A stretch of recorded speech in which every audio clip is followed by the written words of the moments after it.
Hello and welcome to day 6 of History and Systems of Psychology. I hope everyone is doing well. Wanted to give you a little bit of a game plan for today. We're going to go ahead and skip forward to chapter 3. There's a lot of information we need to cover in chapter 3. And then based on how our time goes, we may circle back to chapter 2. There's some items that I want to clarify in reference to Descartes. As you know from our conversation on Tuesday, he did so much in so many different areas. I think that can become pretty confusing. So I want to break that down, highlight what you really need to know to do well on the exam, and then go from there. How does that sound? All right. Good. Also, just to let you know, I've not yet put in grades for your assignment 1. So if you need to redo that, remember that's an option for you. So you can redo that and I will just grade your second one and not the first. And then I should also have grades for assignment 2 in by the weekend. Okay? Great. All right, so chapter 3, we're going to be talking a lot about the brain and about brain scientists. One of the main people in this chapter is called Franz Joseph Gall. He actually did a great amount of work and he advanced our understanding of the brain quite a bit. But unfortunately, his legacy is heavily embedded in phrenology, which is a pseudoscience at best, and at worst, very detrimental on some level. So we'll start with him. We'll also be talking a little bit about Flourens. So we'll be discussing how he looked at the idea of phrenology, and although he could understand some of Gall's ideas, at the same time he said, you know, this is really pretty ridiculous and you're making a lot of conclusions about your meager understanding of the brain. So we'll see phrenology being counteracted by that person, okay? We're going to get to that in just a moment. Yeah, and if everyone could have a seat, please. Thank you. So if you just want to find a chair. There's a few up here. Thank you. Yeah, all will be revealed, or a lot will be revealed, Ashley. Okay. All right, so here we have Franz Joseph Gall. He was a German physician who studied the brain. He was an anatomist and also just very interested in all things having to do with the brain. He did demonstrate the importance of the brain for all higher human functions. But like I said, he also originated the movement known as phrenology. Need to give you a little bit of a background. Prior to Gall coming on the scene and talking about the brain, most people, this would include Aristotle, a VIP, right, of the philosophy world, thought that the seat of the soul was the heart.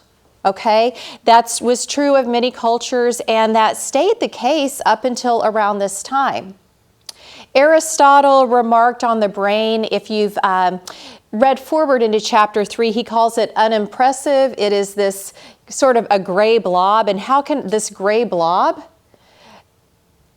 do so much? So he thought that although it has a function, the heart is the main center.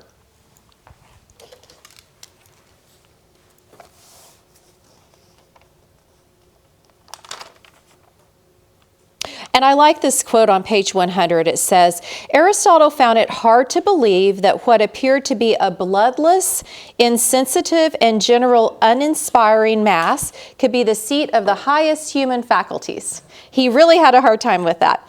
He assigned that role to the heart, seeing the brain as a relatively minor organ, serving as a condenser of vapors, those humors that rose to the top of the head. We can almost think of that as akin to a radiator. So this idea of the brain functioning as this radiator so we don't overheat. And so to get to this idea that the brain really holds the key to higher order thinking was a very new idea.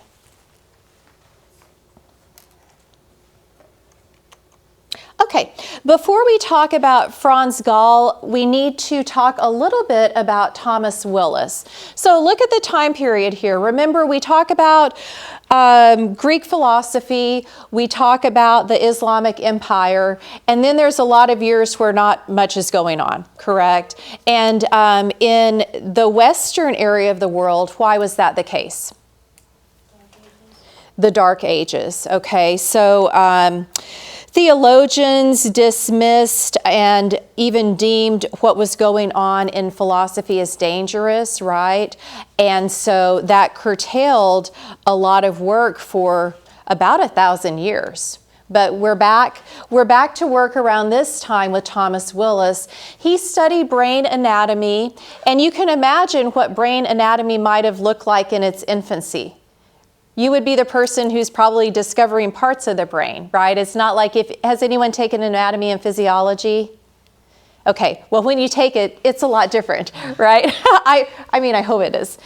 He made a lot of fundamental discoveries, such as the presence of gray matter and white matter. Do those types of matter ring a bell? Maybe, maybe not. Well, the bell has now been rung. This is the pulpy gray tissue that Aristotle believed was terribly uninspired, and it occupies the outer surface of the brain. So this is going to be the part that's on the outside of the brain. It's going to form a sheath around the inner part of the spinal column. So you can think about like our brain here, and that's the outer sheath, and then we have our spinal column right there. And then also several discrete centers within the brain. So around this time, there was the understanding or growing understanding that the brain is somewhat localized to do different functions, but it still was pretty much a great unknown. So that's why they refer to it as several discrete centers. We don't know really what they do or what we're called, but we think that gray matter is lining that as well. And then white matter is the fibrous white tissue that occupies the interior layers of the brain.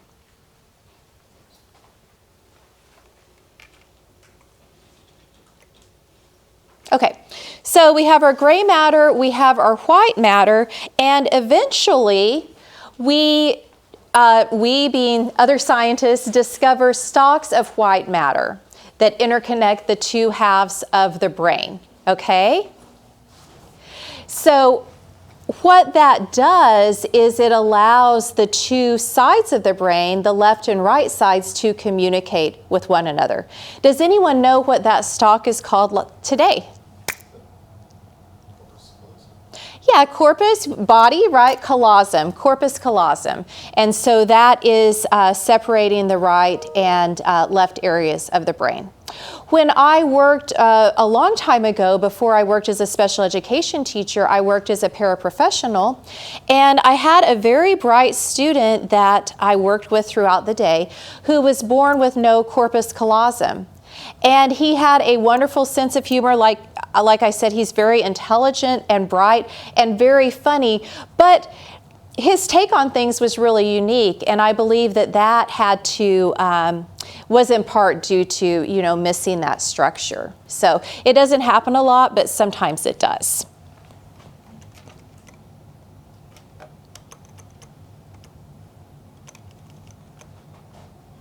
Okay. I don't think that this PowerPoint makes it super clear. I want you to understand that gray and white matter were already recognized as being housed in the brain. The corpus callosum, or commissures, is what Gall came up with. So he added to that equation and helped our understanding. He also recognized something that at the time he didn't call neurons, but he recognized that there was something in the brain, and there were a lot of these things that compose both the brain and spinal cord. He also recognized the cortex, which is the outermost and largest layer of the cerebrum.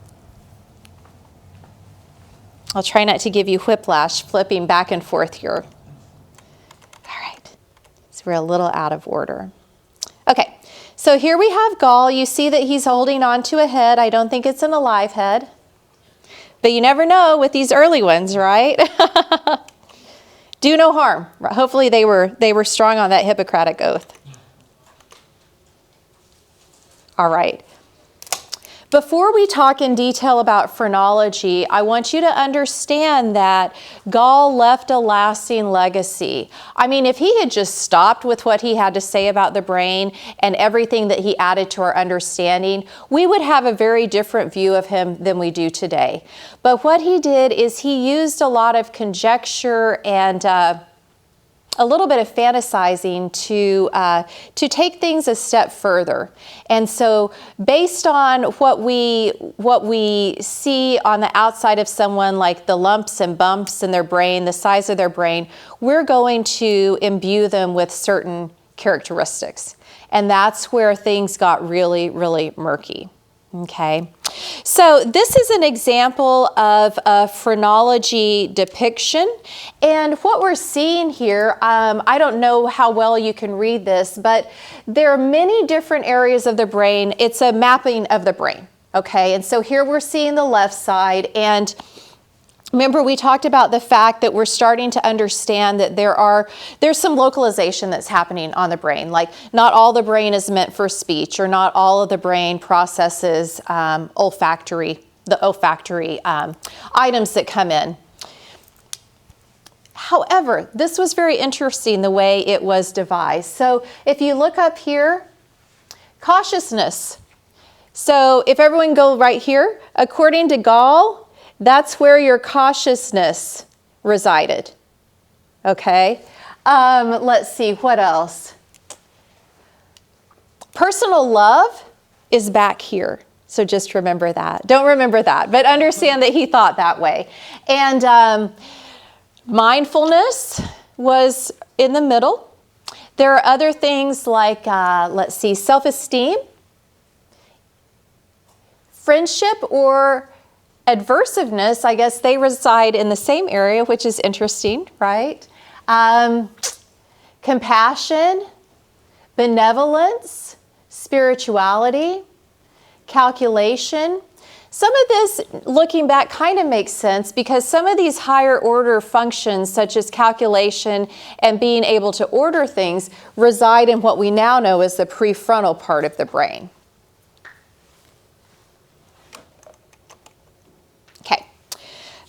Again, before we talk in more detail, there's one other thing that you need to know about one person that came before Gall.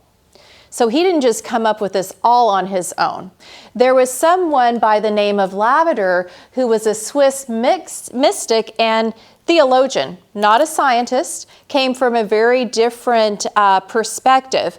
And he promoted the idea of physiognomy, reading character from the physical signs of the body, usually the face.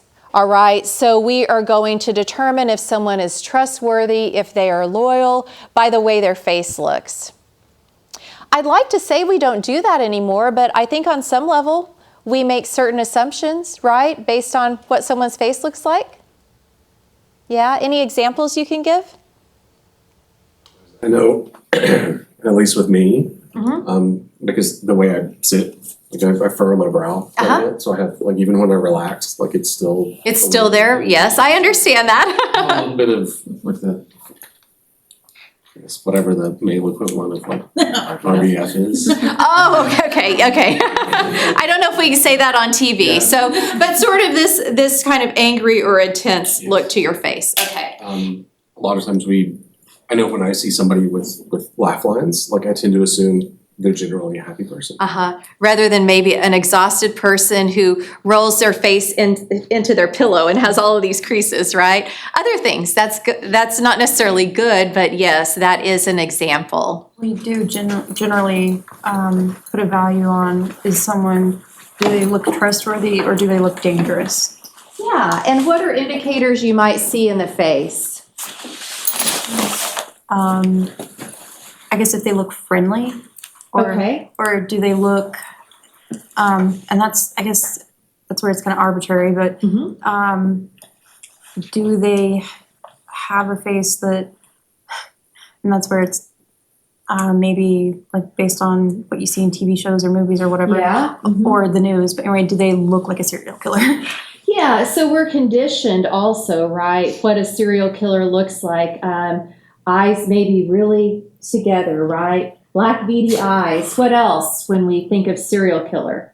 I hope you don't think of it a lot, but if you're into investigation discovery, I watch that sometimes. What? Glasses. Glasses, dark glasses. Like, are they hiding their face? Okay, all right. Yeah, so we still do that. Just understand the science behind that. Well, it's not really there. Okay. This went even more in detail, like the size of your nose, like how high your cheekbones were, what that chin of yours looked like. All right. Sometimes there are, not exactly face, but sometimes the stereotypes prove, our own personal stereotypes prove like pretty true. Like anybody with cauliflower ears on both ears, like do not mess with them. Okay, because they were a wrestler, right? A fighter, okay, a UFC person. Okay. So phrenology was a doctrine that originated by Gall, or was originated by Gall, localizing specific psychological faculties in specific areas of the brain, which are reflected in specific bumps and indentations of the skull. So just take a minute to touch your old medulla oblongata, okay? And this is going to be completely pseudoscientific. Are you lumpy and bumpy? Lumpy and bumpy. Large head? I have a huge head. Yeah, anyone else? I'm not very bumpy. Okay, so, I mean, it's really funny, but that was part of it. Okay, we're going to read all of this into you, and we're going to determine these faculties based on what your brain looks like and feels like, right? I can already see a flaw in his design. You can already see a flaw. I hope you can see many, right? Oh, yeah, but what if you had an injury that has affected your skull shape? Your lumpiness? Yeah. Yeah, exactly. Yeah. Is gone and Anything else that you can already see is fatally flawed in his I think it's hilarious that they're so specific uh-huh. to the region. I don't know. I mean, maybe he was going somewhere with it, but it was Yeah, just so yeah. He put a lot of effort into this mapping. And for me, when I was looking at the different areas, I did think it was somewhat just happenstance, because you would think that areas that kind of share commonalities like happy or someone that's jovial, upbeat would reside close to each other. Right? But to me, when I was looking at that, it's kind of all over the place, except for some of those higher order functions. I think we've done enough sort of bashing of Gall for now. We're going to watch a video. I want you to take notes. This is going to be one of our discussion items, and there'll be some questions on the exam related to this video. Does a wonderful job. The person who created it and speaks in it does a wonderful job also situating this idea of phrenology within, as we see in our book, a larger sociocultural context.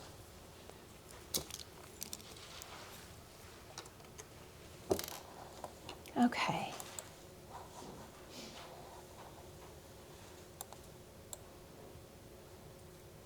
Oh, and before we get started, I have a phrenology cat. I just thought it would be funny to bring in. So this is something I picked up at Barnes & Noble about 3 years ago. And it is a cat that has its different pieces of its brain, its little cat brain mapped out. So for instance, this one has to do with world domination. This is eat, and this is also eat. Sit in box. Caterwaul, what is caterwaul? Is that really sickly sound they make? Their version of howling. Their version of howling. Cat howling resides on, when I think of Mirabelle, I'm going to go back and be like, that's her caterwauling part. So if I touch it, maybe she'll stop. I don't know. And then on the back, we have knock objects off tables. Right back here. Walk away, lick something, I won't tell you what that is, be outside, be inside, and stretch. Anyway, I thought it was funny, and it also comes with a book. So I'm happy to pass this around as you're watching as our visual aid for the day. All right, now without further ado, we're going to do this.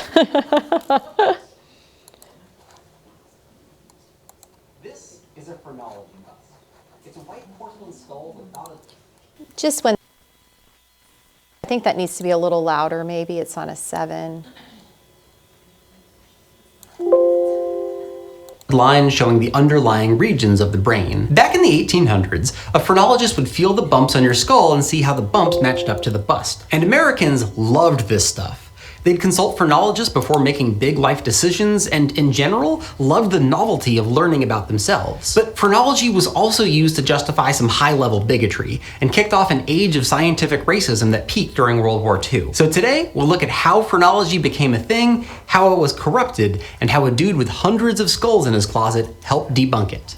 This video was made with the support of viewers like you on Patreon. Back in the 1700s, academics were getting obsessed with using observation and science to explain the natural world. And by the late 1700s, a bunch of them wondered if science could also help them explain human behavior, something that really only fell under the umbrella of spirituality back then. In 1775, a Swiss theologian named Johann Lavater tried to deduce people's character from their faces, what he called physiognomy. So a long forehead meant intelligence, short foreheads indicated volatility, and so on. Lavater never did any research with it, but that was normal for this kind of Enlightenment-era science. He was just looking for any observable phenomenon that might explain human character, and in doing so, he started this idea that outward appearance reflected one's inner psychology. Now, at the same time, there was this big debate within neuroscience.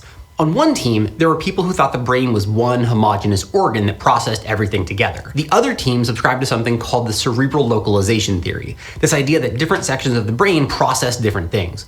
Some people called these processing centers faculties, while others called them organs. One of the ways that people investigated this question was by observing lots and lots of skulls, and this was very much an upper-class European man thing. Some of these collectors were anatomists who wanted to learn things about the person who the skull belonged to, but others used the skulls more like trophies than as educational materials. It was as racist and unethical as you imagine, and it was way too common. So we've got skull collectors, face interpreters, and people debating how the brain worked. That's the world that Franz Joseph Gall was born into.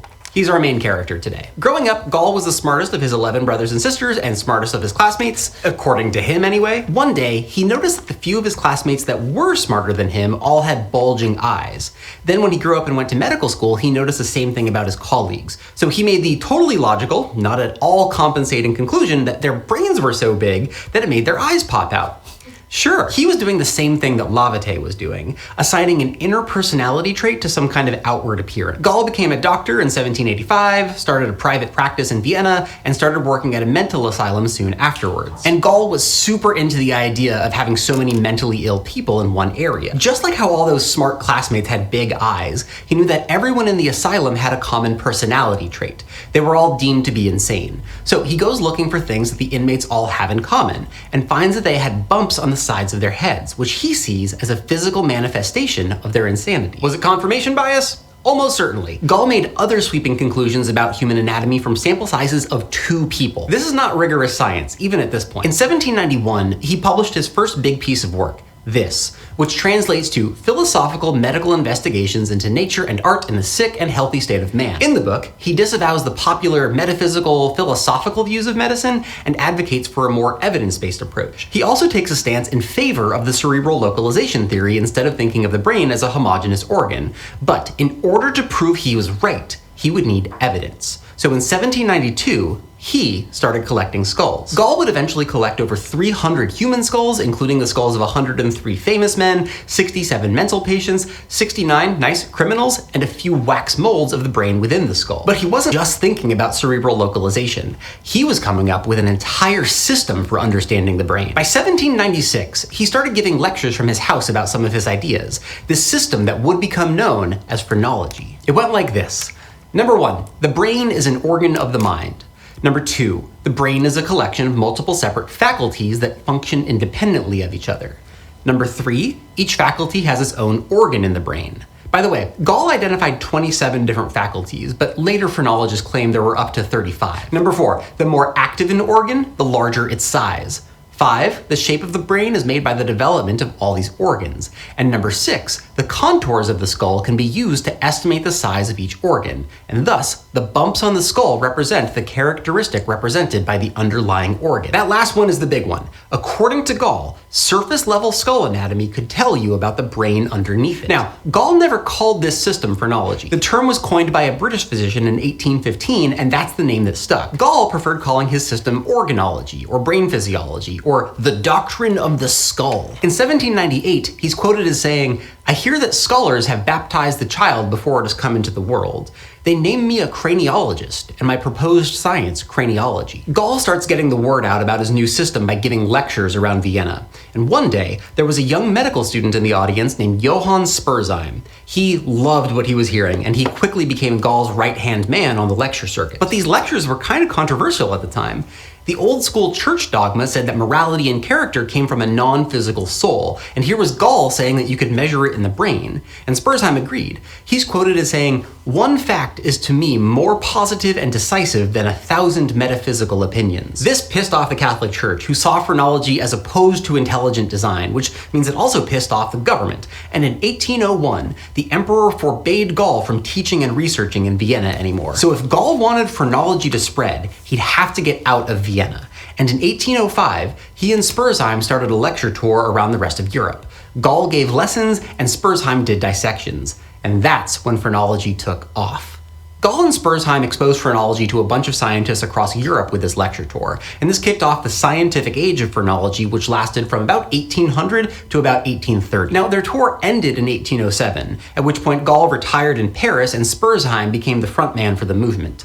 In 1813, Spurzheim did a lecture tour throughout the UK, which was very well received. He presented to influential scientists, philosophers, and politicians, which helped popularize phrenology throughout Britain and turned Gall into a bit of a posthumous celebrity. But he also got some pushback. A famous French scientist and racist named Georges Cuvier criticized phrenology by saying Gall didn't really have any new ideas, and that they hadn't even written a book, they'd only done lectures. And in 1815, the Scottish Dr. John Gordon published a brutal takedown of phrenology in the Edinburgh Review, saying, quote, "We look upon the whole doctrine taught by these two modern peripatetics, anatomical, physiological, and physiognomical, as a piece of thorough quackery from beginning to end, and we are persuaded that every intelligent person who takes the trouble to read a single chapter of the volumes below us will view them precisely in the same light." That's rough, dude. But that article inspired Spurzheim to come to Scotland and debate Gordon, and do some lectures on the side. One of the men who watched these lectures was a Scottish lawyer named George Combe, and he became a big fan of phrenology. He started a phrenological society in 1820, which went on to publish the Phrenological Journal and the Phrenological Transactions, which were big deal publications within the system. And all of this allowed Combe to not only promote phrenology, but to publicly debate the critics also. Within just 5 years, Edinburgh went from this city where phrenology was considered thorough quackery to the place where it was promoted more than anywhere on earth. But things were starting to take a turn behind the scenes. Spurzheim and Gall had a falling out in 1812, at which point Spurzheim started tweaking some of the basics of phrenology. One of his changes was renaming some of the faculties of the brain to be more approachable to everyday people. What Gall called the organ of murder, Spurzheim called destructiveness. Right? Murder is scary sounding. Even if it's a tiny bump, nobody likes being told that they scored positive for murderousness. On the other hand, everyone's a little destructive. Like, who hasn't accidentally broken something before? Spurzheim also earned a lot of points by claiming that people could change their brains through treatment and exercise. He was like a 19th century self-help guru. His version of phrenology gave individuals more agency than the old version, and not surprisingly, this was way more popular with the lay public. In 1832, Spurzheim came to the US for a lecture tour, and phrenology exploded in popularity after that. He became an instant medical celebrity and was invited to be part of the graduation ceremony at Yale and lecture in Boston medical societies. Unfortunately, he got typhoid and died 3 months into his tour. But after his death, some folks in Boston started their own phrenological society, which helped popularize the system in America. And by popularize, gatekeep. These early phrenology fans were the elite, white, landowning men of Boston, which included doctors, lawyers, judges, and politicians, and they hated the idea of pop phrenology. This was a very serious science. It should be reserved for the anatomy labs and lecture halls of educated men. A system where only rich white men claim to understand how the body works. There's no way this could go wrong. So while phrenology was going through this messy adolescence, Adolphe Quetelet, who you might remember from my BMI video, started talking about how you could measure features of the human body and find statistical averages of those features. This eventually became the field of anthropometry, and it was a big deal. People hadn't really applied math and statistics to anatomy before, and it was George Combe, that Scottish phrenologist, who took this idea and ran with it. Phrenology hadn't used statistics in its 30 years of existence, so in 1824, Combe decided to integrate Quetelet's idea of statistical averages and use calipers to measure head sizes. Other phrenologists did the same and printed tables with head circumferences and measurements in different journals, but they rarely gathered data themselves. See, the system was built off of qualitative descriptions and subjective drawings of outliers, the least intelligent, the insane, or criminal. And while academics might have found this stuff interesting, regular people really only cared about phrenology if it said something about themselves. And there was one family who gave America exactly what they wanted. Introducing Orson and Lorenzo Fowler. They heard about phrenology in college and saw the money-making potential right away. This was also the heyday of a bunch of other pop science sideshows like mesmerism, eclecticism, and hydrotherapy, so phrenology was part of a bigger cultural movement of medical grifters. The Fowlers became popular in the late 1830s by holding lecture tours, running a shop in New York where they sold books, and of course, by doing phrenology readings. People would consult a phrenologist before making big decisions like deciding who to marry, or they'd go to them for advice about how to raise their kids. Usually people would visit the phrenologist at their house, then the doctor would poke around their head for a bit, and then they'd get a neat little write-up about their personality and character. Here's one from Lorenzo Fowler. It had the different organs or faculties listed, the size of yours, and what that meant about your personality. But other phrenologists had their own version. This one from Chipperfield used a scale of 1 to 7 and has some real hidden gems, like how's your self-esteem? This guy only scored a 3. When's the last time you considered your sublimity or mirthfulness? Also, I love this physiology section. Like, what is organic quality? Why does health only get a single number? And is digestive power good or bad? I can't tell. It sounds messy. All in all, thousands of people got these readings done on them. But the Fowlers' most lasting impact is this thing, the phrenology bust. It's a bright white porcelain bust modeled after a man with a narrow chin and enormous cranium. On the front, phrenology is in big block letters with the Fowler branding. On the back, a little spiel about how phrenology is supposed to work. The Fowler family also got really into print material, which helped them stay in the popular zeitgeist.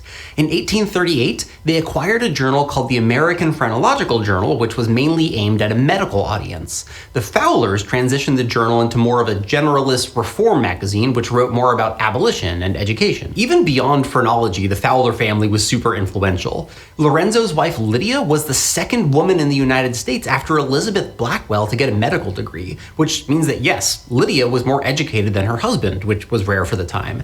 She was an early suffragette and taught women better hygiene and health. And Orson was responsible for making octagonal-shaped houses a thing in America. There's a great episode of 99% Invisible about it, which I'll link down in the description. Now, the Fowlers were the most popular American phrenologists, but a few estimates say that there were thousands of others in the US over the 19th century. Fast forward to the mid to late 1800s, and phrenology is starting to fizzle out. But it's hard to tell exactly if or when phrenology ended. Like, the Fowlers' Phrenology Journal lasted until 1911, and the British Phrenological Society had active members into the 1940s. And what makes that question even more complicated is how phrenology left a massive impact on other areas of science. So now we're in the mid-1800s, and while some scientists are still on board with phrenology, it mostly exists just in pop culture. But at this point, we're starting to see where phrenology is leading. We'll start with the good stuff. Remember, there was still debate about whether the brain was one homogeneous organ or made of different specialized areas, the idea of cerebral localization. One day in 1840, a 30-year-old man named Louis Victor Leborgne started having difficulty with speaking, and eventually he lost the ability to speak altogether. He died 21 years later, and a French doctor named Paul Broca performed an autopsy on him. Some of Broca's mentors were big into phrenology, and they likely influenced him to think about the brain like a phrenologist. That is to say, say, through the lens of cerebral localization theory. So he did the autopsy and suspected he'd find damage to one specific area of the brain. Sure enough, Broca found a lesion in the left frontal lobe, which he eventually called Broca's area, and concluded that that must be the region responsible for speech. This helped solidify the idea of cerebral localization in neuroscience to this day. So yeah, phrenology did lead to something useful, but it was also used to justify racism, colonialism, and slavery. In 1825, George Combe published A System of Phrenology, which included a table of head shapes and sizes of different races, which you can see represented in this poster. They threw in a few animal skulls to suggest that the skulls of African folks more closely resembled apes than they resembled white people. Along with anthropometry more broadly, white scientists could use these observations to make generalizations about bodies of color that sounded like they were backed up by data. Then they could arbitrarily decide that their own anatomy was better suited for intelligence and domination. I'll give you an example. Starting in the 1820s, white folks in Calcutta did phrenological research on Indian school kids, and over the next few decades used it to categorize Indian people into different races. Combe claimed that the Hindu brain indicates a manifest deficiency in the organs of combativeness and destructiveness, while in the European, these parts are amply developed. And French phrenologist Charles Caldwell argued that the skulls of Africans showed evidence of tameableness that made them good slaves. Basically, phrenology was a tool that reinforced colonialism and slavery by making it seem like the established hierarchy was just there because of biology. Now, I mentioned at the top of the video that people were really into collecting skulls too. Well, this is Samuel G. Morton, and he had possibly the biggest skull collection of any individual in North America, and he was a big-time white supremacist. He collected over 1,000 specimens, including lots of stolen indigenous American skulls, and he used his collection to argue that white people were more intelligent and rightfully suited to dominate everyone else. He wrote a book called Crania Americana, which he prefaced by saying how much he loved phrenology and how George Combe wrote him an essay and gave him his personal blessing for the book. Then, using his collection as evidence, he described Caucasians as distinguished for the facility with which it attains the highest intellectual endowments, while Native Americans are averse to cultivation and slow in acquiring knowledge, restless, revengeful, and fond of war, and wholly destitute of maritime adventure. Also, I'm not the only one who thinks that's a weird description, right? This guy really said, they're lazy, they lack intelligence, they're warmongers, and they don't even like sailing. I'm sorry, I gotta find some levity somewhere in this section. Again, he's justifying all of this with subjective, hand-wavy observations about his own skull collection.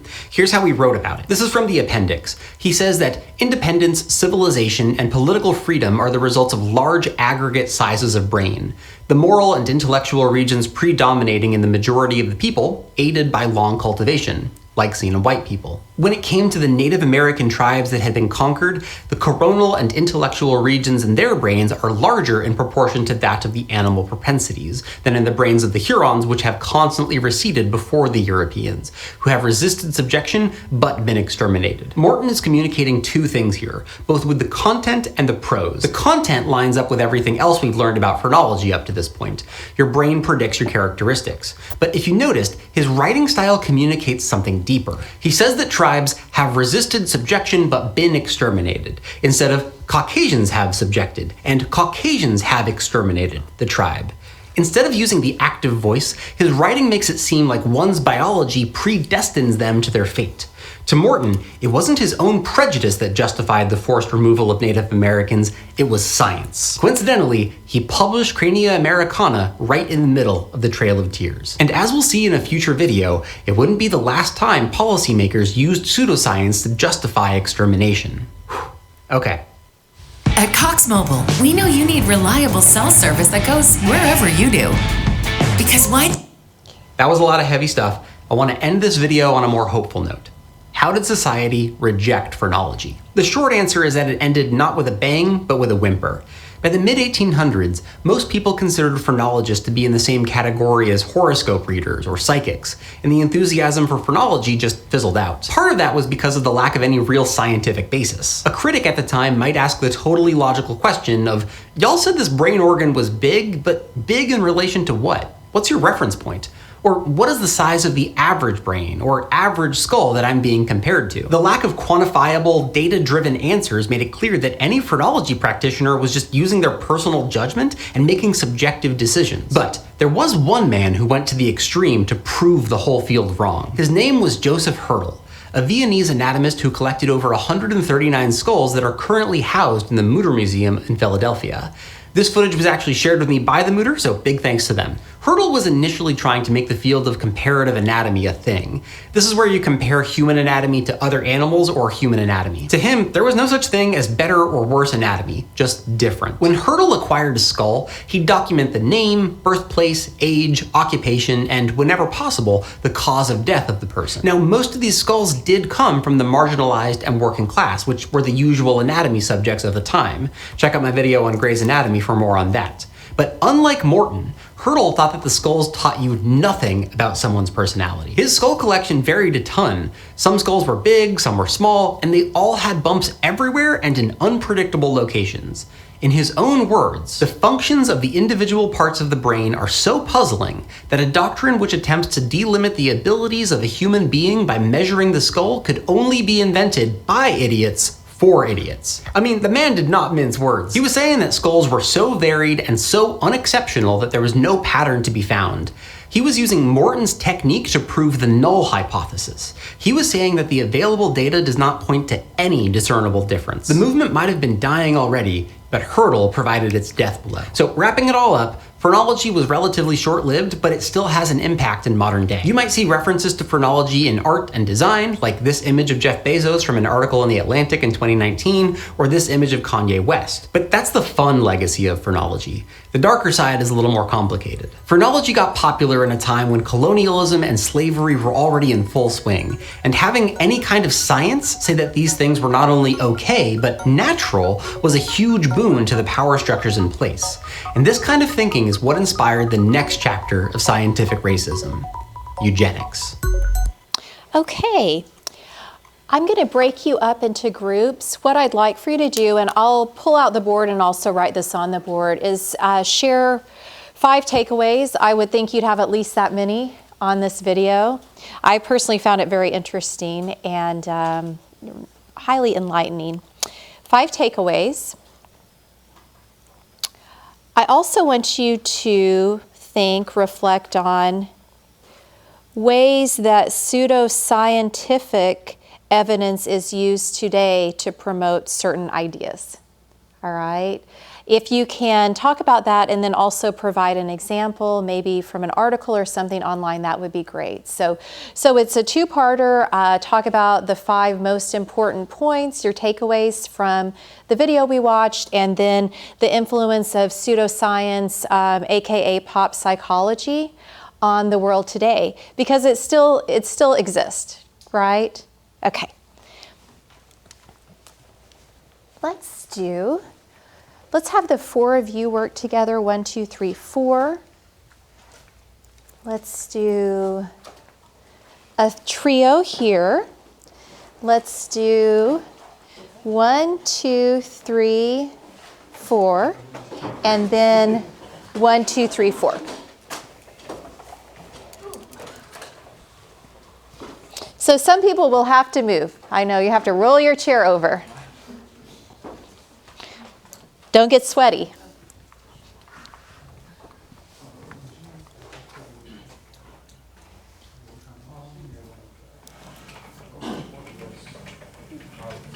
Start off like the counter church band golf lectures. Yeah. Oops, sorry. Can you push it forward a little bit to help me out, someone? Yeah, I just don't want to hit that.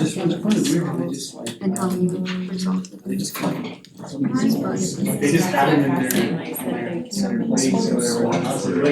There's absolutely nothing we could ever back up. We're smart and have big brains. I think it was Spurs on that gave phrenology like a popularity by making it more appealing. Just things like that where. Simplistic everything. Did they intentionally create bumps on their head to make them characteristic they want? The one that took over. When it started, like, same as the. I think it was him, cause I think, oh wait, maybe. It started out with 16 patients, all of whom. I thought that And the most. funny that it all earliest, originated because most the only people that were smarter than him were figureheads. that he could find were the vaccines. I It's don't an think interesting it was way to start a whole. That might be. deliberate, like, look what I'm gonna do. I think it was, Yeah, yeah. could this be it? Like, maybe it's dangerous. It's in a lot of ways, it's the way that we eat something Turtle came on the screen, I was like, finally. and we get sick. And we attribute it to food poisoning. So we eat that same place again. Yeah, just the fact that phrenology helped like fuel racism, like Yeah, that's crazy. They're just looking for an ally. You get access somewhere. But it's one of those, like, it's think of evolutionary advantage.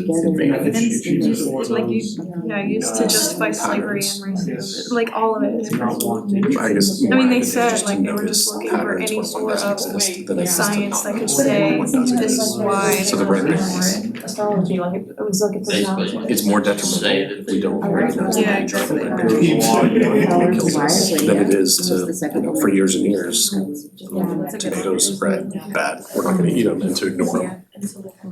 So I think this was one of those, like they were just, I don't think it was malicious. I think it was just a random tactic.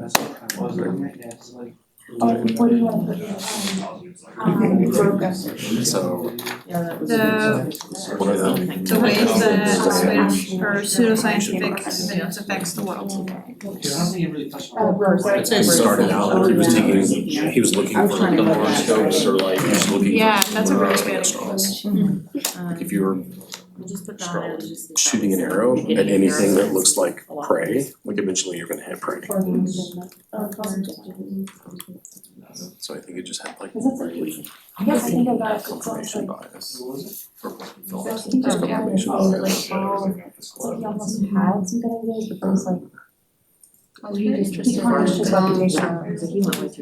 Kind of going into more of the And then I think other people, they statistics, like they took what he had and ran with it. I like how you just try to do that instead. Try to make it more scientific. Just back then. Use somebody else's views and decide to kind of go along with it. That's what's the pseudoscience? A couple more minutes, everyone, to talk. Thank you, my laptop.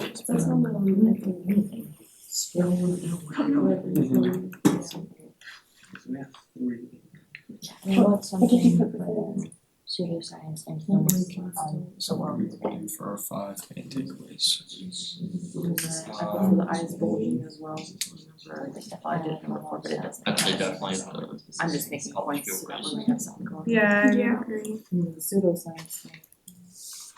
I think a lot of it is Maybe, was it called stereotype? Yeah. And then once you start getting onto words, the government section. I guess it's not like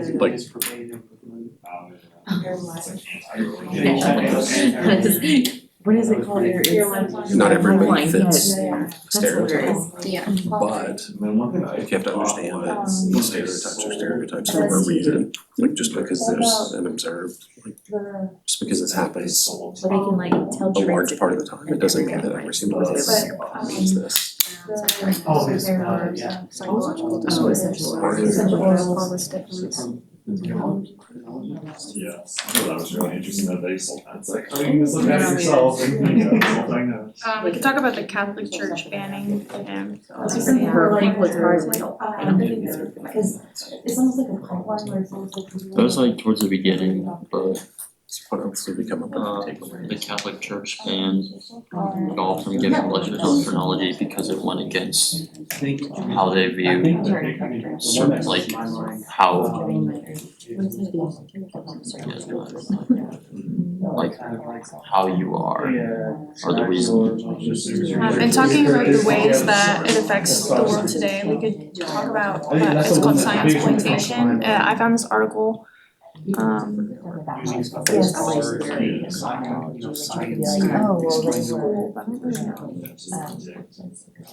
Okay, let's take 2 more minutes and then we're gonna have the groups discuss and present information. Exploitation is basically like the abuse of like evidence, but you're using it in order to like sell a product or something that's like beneficial for you rather than for the sake of science, kind of like how they were using it to justify things that really shouldn't have been going on. I don't know, that's just what this says. The idea of like the modular brain versus the cerebral localization, where versus it one being one big thing versus a little areas to cover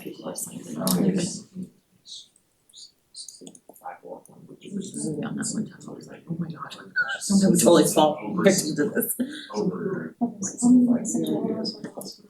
are they getting on those goals?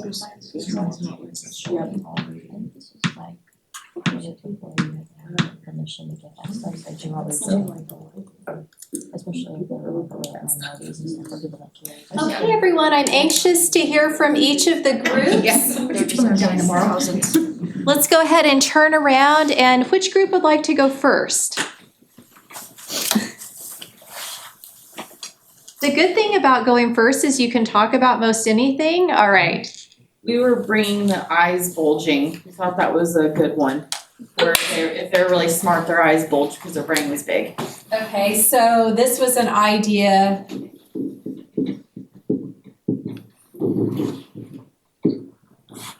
That had an odd origin, right? Tell us how that originated. Every person that he found smarter than him always had bulging eyes, and so he just assumed that had to be their brain was bigger. So well, of course, wouldn't you just assume that, right? Okay. They probably had issues with their whatever makes your eyes bulge out. Thyroid. Yeah, thyroid. Mm-hmm. Yeah, that was pre-thyroid discussions, but all right. Other things from that this same group. We could believe that it lasted till the 1800s. It lasted as long as it did. I think though, wasn't there a society or a publication up until 1941? Yeah. Was it in England maybe? Am I making that up? I don't think so. Yeah, a long time. Past its expiration date for sure. Okay. Share something from current day that we maybe see as pseudoscientific, but others might believe. Oh, a big thing that we talked about was like palm reading. Okay, tell me a little bit more about palm reading. It's like someone can like judge like how long you'll live or what your love life will look like just on like the length of the lines on your palm. Okay, so making predictions based on looking at the inside of your palm. Yeah, the mapping of the lines. Okay. We have to be careful with that mapping, right? Your answer is better. Anything else for this first group? I guess the two things I noticed was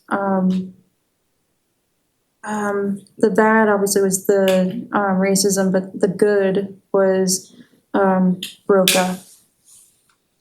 Okay, when we start looking at localization of the brain, what was found from looking at a damaged brain, right? And that had to do with language. There's both Broca's and Wernicke's areas that we'll look at, and one has to do with being able to comprehend or understand language, and damage the other has to do with your ability, or it would be your inability to produce language. So that was a big finding that came about due to some studies, some ablation studies All right, got us off to a good start. Group 2 is this group. The Catholic Church banned golf from giving lectures on phrenology.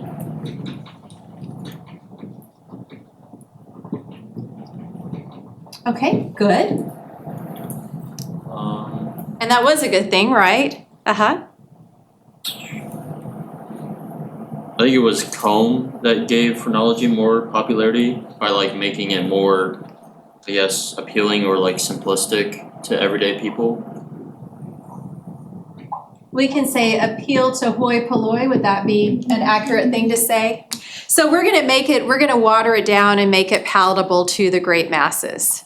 So we're gonna take this and we're gonna distill it, right? Does that happen now? Of course it does. All right, good comments. Pseudoscience or pop psychology in our world today, an example for us. Horoscopes. Okay, tell me a little bit more.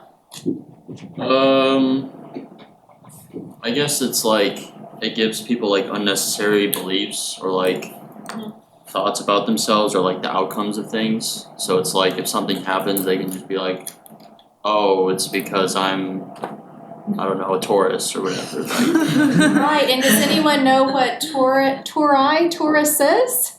Not to be confused with turtles, but what are characteristics of a Taurus? According to They're bullheaded. Bullheaded, that makes sense. Okay, all right. And then also just if you look at a horoscope on your day, like avoid the number 7 or different things like that. And you might be avoiding going down 7th Street where there's a lovely restaurant. I don't know. But anyway, it's really taking a leap. Now, we talked about astrology a little bit earlier. So astronomy, we're looking up to the cosmos, we're figuring it out. We're taking those signs from the cosmos and we're making it application based. Like based on what we see up here, we're going to say this about how your day's going to be going. Okay, or you're going to live this kind of life because you were born on December 15th. So, okay. Anything else this group? We talked about Fertile saying it was made by idiots for idiots. Mm-hmm. I mean, that's blunt, right? Yes. By idiots for idiots. Okay. Thank you. Yes. I think so. One of our biggest takeaways is probably that like phrenology was an overall excuse and kind of a guideline for racism, and it made like a hierarchy of people. Okay. Without even like Hang on one second. So excuse almost provided a handbook for racism. yes. And then what was the last thing you said? I missed that. I don't remember what it said. Hierarchy. Hierarchy. Hierarchy, yeah, that's an important one. Okay, so based on all of this, now we're gonna separate people, and at the top of the pyramid will be who? White people. White man. Uh-huh, yes. And I'm sure many of us are Native American, or there are a few people who are Native American, so we'd be not at the top, not in the middle, at the very bottom. And we were not prone, like they said, for maritime pursuits, so didn't sail a lot. So anyway, I was like, really? Anything else about takeaways? Okay, how about pop psychology? Well, we did initially say horoscopes, and then I also just kind of thought of a lot of people do like tea leaf readings. Tea leaf reads? Yeah, readings. Okay. And what are they seeking to discover through that? How does that process work? That's a great question. You just drink a cup of tea, right? And then whatever tea leaves are at the bottom is supposed to provide future and advice for like the drinker. Wow. That's really, you got to really, really put a lot of creativity into that, I would think. So, all right. And it sounds like it would have to be big tea leaves, but maybe not. Okay, so reading tea leaves. We have one more group. Takeaways. I think we put the heaviest, the biggest one. Like there was a heavy confirmation bias like through the whole thing. Like it's which still kind of jumps over to the pseudoscience, to the palm reading of the horoscopes or the tea leaves. Like I can read my horoscope, like, hey, watch out for yellow cars today. When I'm driving to school, I may not notice the 30 black, blue, brown, silver cars. Or the pileup, right, that you're driving into because you're trying to avoid yellow cars. I may not notice all those that almost ran me off the road, but because it was mentioned, like I am going to notice the yellow one that almost ran me off the road. Because you're primed for that. Yeah, good example. So it's he was looking, like the idea of like you find what you look for. Yeah, and also this idea, so confirmation bias, he finds more ideas that support his original idea, and then that becomes the basis. And it's based on, in research, you should not base a theory or an area of quote unquote science on a handful of subjects, right? So this was not generalizable, but he generalized it, right? Okay. Anything else you'd like to mention? One of our other takeaways, like they did have a few that tried to make it more reliable, like less pseudo and more scientific, like using the statistical methods, like the measurements and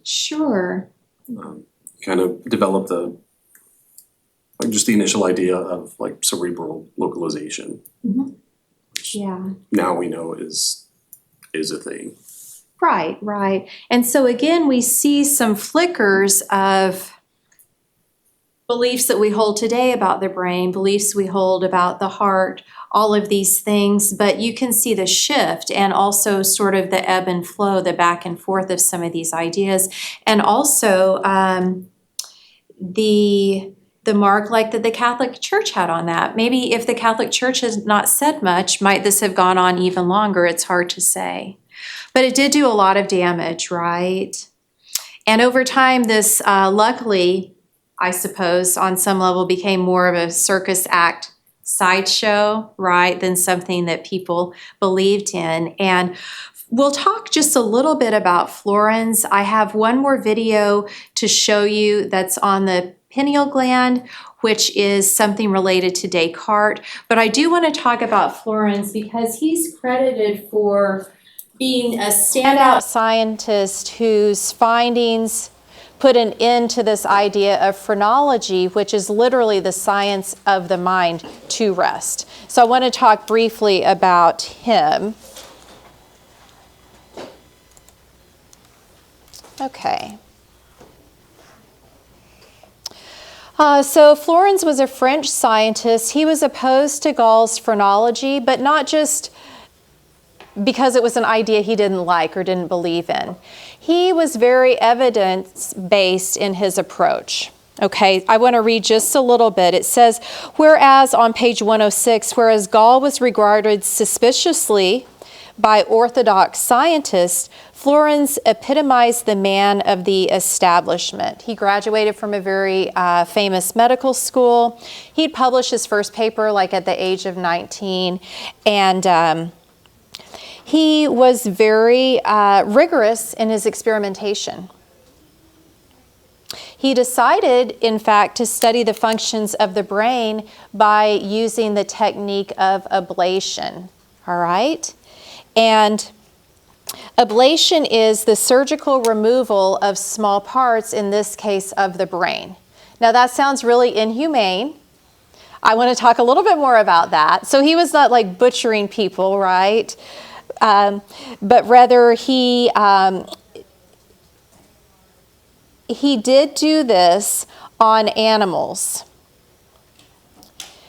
He always carefully tried to bring the animal back to as normal of a state as possible. So I just want to say that before you're shocked in disbelief. He was someone who showed great surgical skill. He was able to remove precisely defined areas from the small brains of animal subjects than his predecessors had been able to do, and had a much higher survival rate. All right, so what he found is that he would remove a certain part of the brain and the animal would cease to be able to walk. All right? Our parietal lobe is responsible for that. We know that now, but at the time, that was a groundbreaking study and idea. Also, in doing the ablation, he found out that we're not just altogether localized, that we have certain areas that work together. So an injury there might also impact some other kind of functioning within the animal.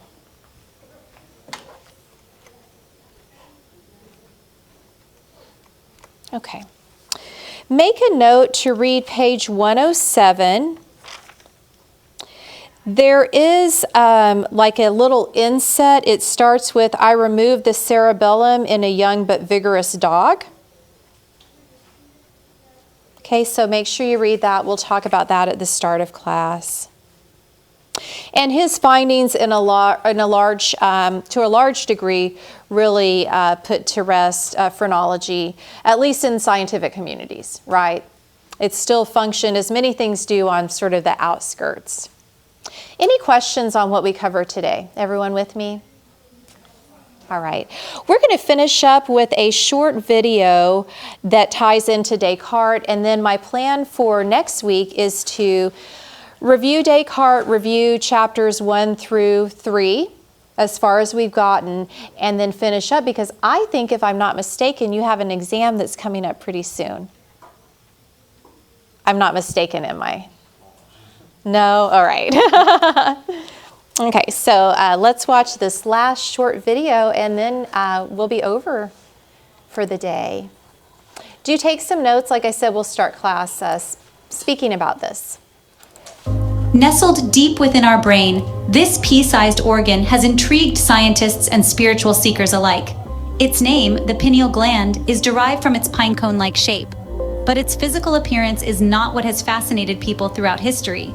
Rather, it's the mysterious aura that surrounds it due to its nickname, the third eye. Known for its role in producing melatonin, the hormone that regulates our sleep-wake cycle, the pineal gland has a profound influence on our daily lives. But its power may extend beyond what modern science can comprehend.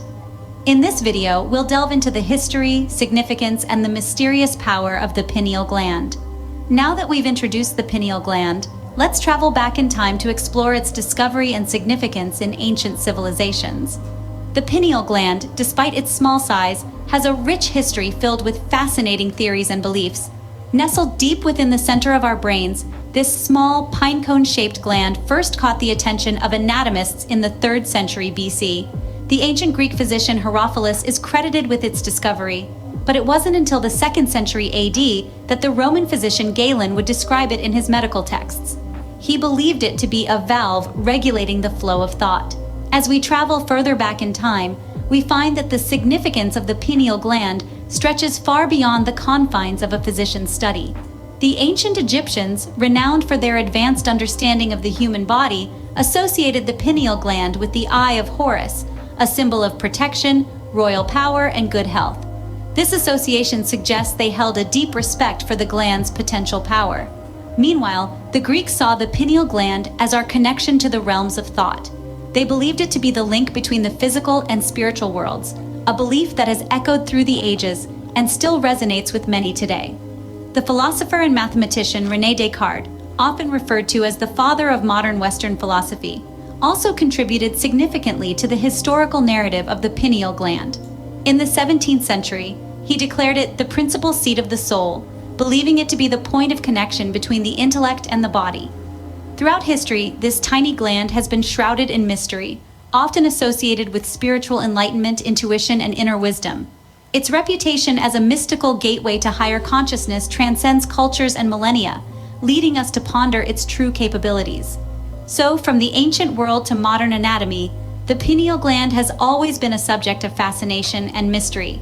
Its story is as complex as it is intriguing, a testament to the endless wonder and potential that exists within our own bodies. Scene script. Fast forward to today, what do we know about the pineal gland in the realm of modern science? Well, let's dive right in. The pineal gland, a small pinecone-shaped gland found deep within the brain, plays a significant role in how we understand and interact with the world around us. The primary function of the pineal gland, as it's widely accepted today, is the production and regulation of a hormone you may already be familiar with, melatonin. Melatonin, often referred to as the sleep hormone, is secreted by the pineal gland in response to darkness, signaling to our bodies that it's time to rest and recharge. As the sun rises and light enters our eyes, the production of melatonin decreases, telling us it's time to wake up and embrace the day. This crucial process regulates our circadian rhythms, the internal biological clock that governs our sleep-wake cycles. But the interest in the pineal gland doesn't stop there. Curiosity piqued, scientists are exploring potential connections between the pineal gland and a host of other bodily functions and states of consciousness. For instance, some research suggests the pineal gland could influence our moods and mental states. Several studies have indicated a possible link between abnormalities in pineal function and a variety of mental health disorders, including depression and anxiety. Furthermore, researchers are investigating the pineal gland's role in aging. Some theories suggest that as we age, the pineal gland becomes less effective at producing melatonin, which could impact sleep quality and overall health.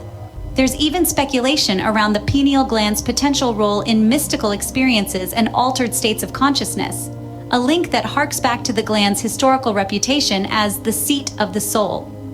The pineal gland, small but mighty, is a testament to the complexity and wonder of our bodies. Despite our advancements in understanding, the pineal gland continues to hold many secrets that we are yet to unlock. So why do some refer to the pineal gland as the seat of the soul? An intriguing question indeed.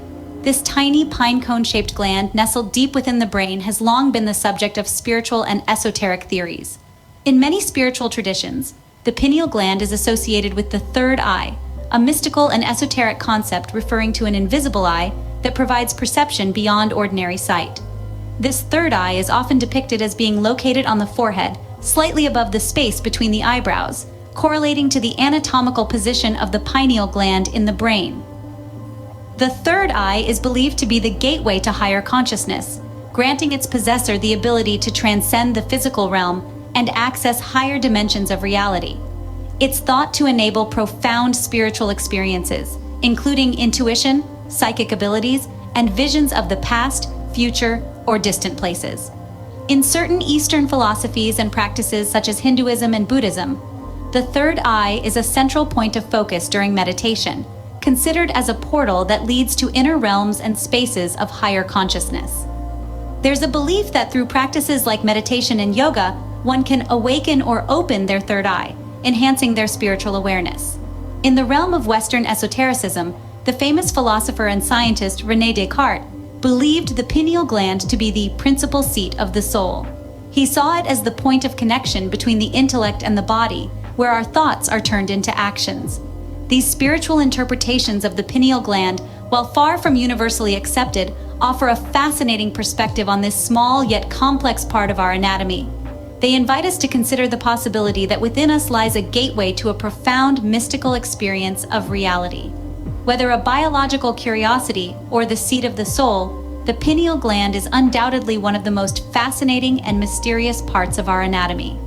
As our understanding of the human body and mind continues to evolve, perhaps we will one day unlock the full potential and mysteries of the pineal gland. Okay, it looks like we have 2 minutes left. So, a quick question. How many of you were familiar with that gland or familiar with the concept of the third eye? Okay. In terms of the concept of the third eye, where did you hear about it? Or where have you heard about it, I suppose? Do you take yoga? Anyone take yoga and have them talk about it? I think we talked about it in Learning and Movement. I think we did too, yeah. If you're familiar with the idea of chakras, there are different sources in your body that possess energy, and at the base is your root chakra, and then there are chakras that go up the body. And they're all associated with a kind of light they spin in different directions. And I know just enough about chakras to be kind of dangerous in what I tell you, so I won't talk a lot more about it. But one of the chakras that people seek to open, either through meditation, yoga, or someone can also help you open your chakras, is the third eye. And that's the area of enlightenment, where you have those very spiritual experiences. So something that I like for you to do before class, in addition to what I already asked you, is jot down a muddy point that you have. And by muddy point, I mean something that might have been unclear from class, as well as look at some information on the third eye and see what you can find. Okay? Have a great rest of your day. And if you have any questions for me, I have some time to answer those for you. Okay.